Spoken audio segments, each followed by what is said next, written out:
तो हमारे पास क्या है, हमारे पास एक सर्किट है, सर्किट में यहाँ पे दिया हुआ है कि भाई ये कैपेसिटर चार्ज है और जीरो समय पे, जब जब समय नहीं था, जब जब हम स्टार्ट किए थे इसको, तब करंट यहाँ से नहीं दौड़ रही थी। कुछ समय के बाद हमने देखा कि करंट यहाँ से दौड़ने लग गया जब हम इसको सर्किट को कनेक्ट किए थे। जब सर्किट कनेक्ट हुआ तो क्या हो गया, करंट यहाँ से इसमें सर्किट में दौड़ने लग गया। ठीक है, कैसे बना दिया मैंने, चल ठीक है। तो करंट कैसे दौड़ेगा, तो हम बोले यहाँ पे प्लस चार्ज है तो करंट ऐसे दौड़ेगा, ऐसे। क्या आप यहाँ पे केवीएल लगा सकते हैं? केवीएल ये कब का सब बात है, at t is equal to t time. तो हमने बोला कि अगर हम केवीएल लगाएंगे बाई केवीएल तो क्या हो जाएगा, तो हम बोलेंगे कैपेसिटर के थ्रू करंट, कैपेसिटर के थ्रू वोल्टेज कितना होगा, तो हम बोलेंगे क्यू अपॉन सी। तो क्यू अपॉन सी वोल्टेज की बात चल रही है, और यहाँ पे एक बैक ईएमएफ मिलता है, आपको याद है कितना था, minus L D i by d T. तो हम यहाँ पे लिख दिया इसके भी बारे में कि minus L D i by d T. पता है ना, बैक ईएमएफ जो हम लोग बात करते हैं ये है, and this is equal to how much, this is equal to zero. क्या आप यहां से एक और बात कर सकते हैं कि आई इज इक्वल टू होता है d q by d t, कर सकते हैं। तो हम क्या बोलेंगे कि d i by d t को हम क्या लिख सकते हैं, d i by d t को हम लिख सकते हैं double differentiation of d q by d t, मतलब differentiation of d q by d t. अब हम यहाँ पे ये चीज को पुट कर देंगे, तो हम बोलेंगे कि क्यू अपॉन सी माइनस माइनस ये क्या लिखोगे एल, और D D by d T of, या ऐसे लिख देना डी स्क्वायर क्यू, ऐसे लिखते हैं, इज इक्वल टू जीरो। सो आपके पास क्या आ रहा है कि ये पार्ट, अच्छा मैं अगर पूरे को एल से डिवाइड कर दूं तो क्या दिखाई देगा आपको, q upon L C is equal to d square q upon d t square.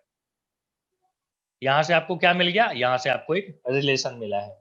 ठीक है, या आप इक्वल टू जीरो करके भी लिख सकते थे इस बात को। एनीवे Q आपको यहाँ पे क्या मिल, यहाँ पे आपको क्या मिल गया कि Q upon L C is equal to d square q upon d t square. ध्यान दीजिएगा, इस तरीके का जो इक्वेशन होता है ना, जिसमें कि d square x by d t square हो plus omega square x is equal to zero अगर होता है, तो ये एसएचएम का कहानी है, सिंपल हार्मोनिक मोशन का।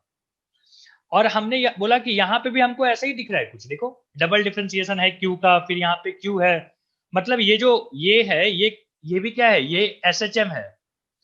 इस एसएचएम में ऑसिलेट क्या कर रहा है, हम बोलेंगे चार्ज। क्या ऑसिलेट कर रहा है, चार्ज। तो क्या हम अगर चार्ज ऑसिलेट कर रहा है, अगर ये एसएचएम का इक्वेशन है, एसएचएम के इक्वेशन में आप कैसे लिखते थे, x is equal to x naught sine omega t plus phi लिखते थे। तो क्या हम यहाँ पे Q के जगह पे भी लिख सकते हैं ऐसा, Q is equal to q naught sine omega t plus five, लिख सकते हैं। Phi is what, phi is initial phase, initial phase. ठीक है, और ओमेगा तो आपको पता, चलो ओमेगा अगर ये रेजोनेंस की कहानी है तो ओमेगा इज इक्वल टू क्या होता है, one upon root of L सी।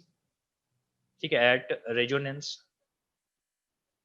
अगर ये कहानी रेजोनेंस पे चले तो क्या हो जाएगा, तो हम बोलेंगे omega is equal to one upon L C होता है। ओके, अब यहीं पे अगर मैं बोलूं कि when t is equal to zero, अगर टाइम जीरो था तो q क्या था, तो हम बोलेंगे चार्ज जो है वो पूरा चार्ज था, इनिशियल वाला चार्ज था। तो आप क्या बोल सकते हैं, यही चीज को मैं यहाँ पे पुट करूं अगर, तो क्या बोलेंगे, हम बोलेंगे कि q के जगह पे लिखेंगे q naught is equal to q naught sine five. ठीक है, किस समय की बात चल रही है, t is equal to zero पे चल रही है। तो इस समय में ये और ये कट जाएगा और यहाँ पे आएगा sine five is equal to क्या आता है, वन।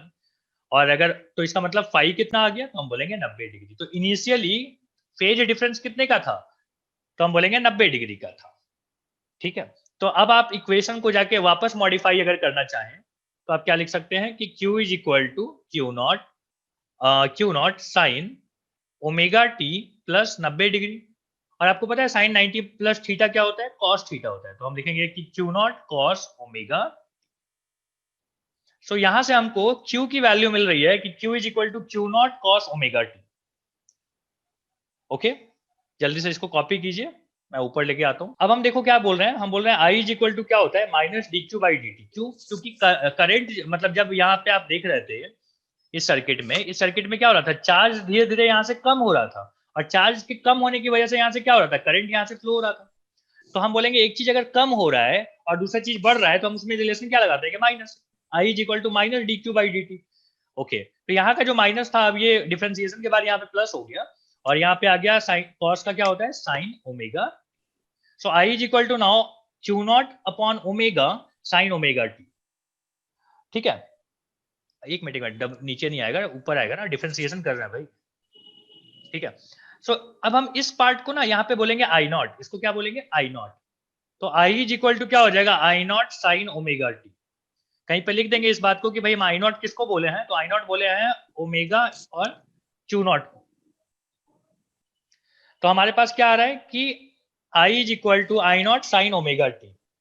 मतलब क्या हो गया कि चार्ज जो था वो क्या था, चार्ज था Q naught sine omega t plus 90। मतलब चार्ज और करंट में कौन लीड कर रहा है, हम बोलेंगे चार्ज लीड कर रहा है, कितने डिग्री से, 90 डिग्री से।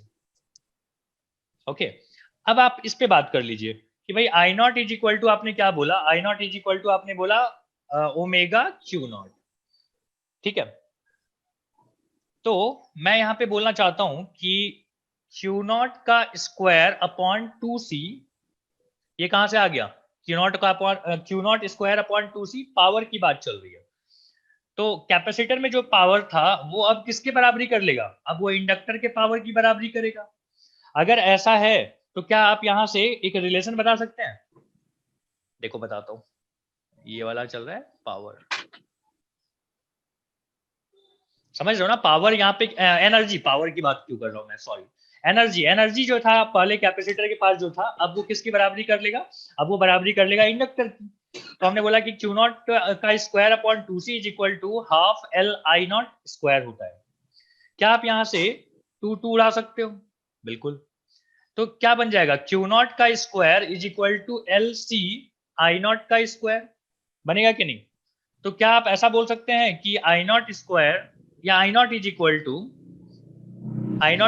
To q naught upon root of L सी।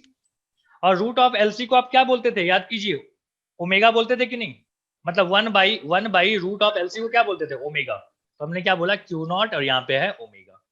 क्या आपने यही अभी अभी डिराइव किया था, मतलब यही आपने अज्यूम किया था कि i naught is equal to omega q naught होता है। हमने इस बात को प्रूव भी कर दिया यहाँ पे कि भाई ये चीज होता है, अपने मन से हमने नहीं मान लिया। अगर मैं यहाँ पे ग्राफ बनाऊं, तो ये ग्राफ अगर क्यू का ले रहे हैं हम लोग, ठीक है, क्यू, क्यू कहां से स्टार्ट हो रहा है, कॉस से, कॉस वाला जो ग्राफ होता है वो ऐसे स्टार्ट होता है, ऐसे। और अगर हम बात करें कि करंट की, तो कैसे लोगे, करंट तो साइन वाला है, वेव साइन वाला ऐसे ही स्टार्ट होता है, ठीक है, ऐसे कुछ रहेगा। तो ये हो गया आई का, और ये हो गया आई वर्सेस टी है, ये है क्यू वर्सेस टी। ठीक है, जल्दी से लिख लीजिए, ध्यान दीजिएगा, दोनों जो है वो आउट ऑफ फेज है, both are out of phase. ठीक है, when circuit is pure LC out of circuit, phase, बताता हूँ, when circuit is LC circuit, मतलब एक दूसरे के फेज में नहीं है, एक दूसरे के फेज से अलग है। ठीक है, आउट ऑफ फेज मतलब हो गया एक दूसरे के फेज के साथ मैच नहीं करते।